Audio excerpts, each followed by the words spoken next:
Depuis le début des allégations d'agressions sexuelles qui ont éclaboussé l'ex-animateur vedette de la CBC, Jian Ghomeshi, de nombreuses femmes, vous le savez, sont sorties de leur mutisme pour raconter le calvaire qu'elles ont vécu. Des témoignages qui font énormément réagir la population.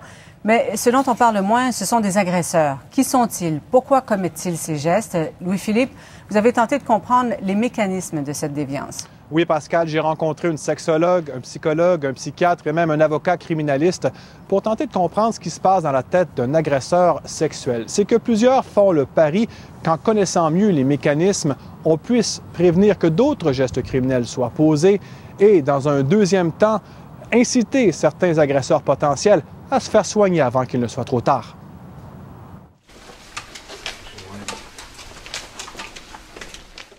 Les agresseurs sexuels, qui sont-ils? Je ne crois pas qu'il y ait de portrait type de l'agresseur. Il y a une chose que l'on sait de façon certaine, c'est que l'agresseur sexuel, il vient de toutes les couches de la société. S'il n'y a pas de portrait type, qu'est-ce qui pousse un agresseur sexuel à passer à l'acte?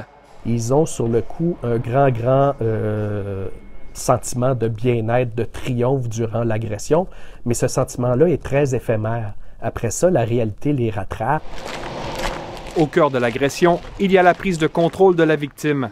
C'est des gens qui vont être préoccupés à rester en position de supériorité, domination. Il y a même des gens qui ont dit que dans certains cas extrêmes, de gens qui commettent des agressions à répétition, ils transforment les êtres humains, les victimes, en des choses.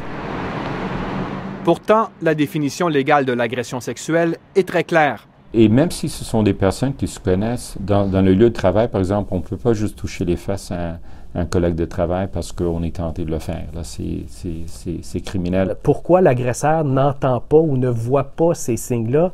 C'est parce que il est, en général, centré sur lui-même.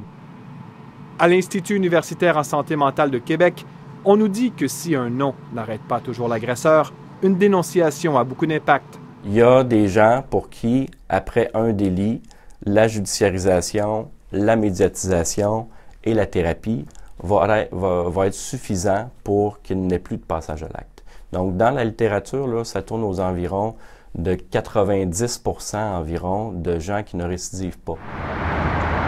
L'agression sexuelle est un problème de société important et certaines personnes auraient intérêt à chercher de l'aide.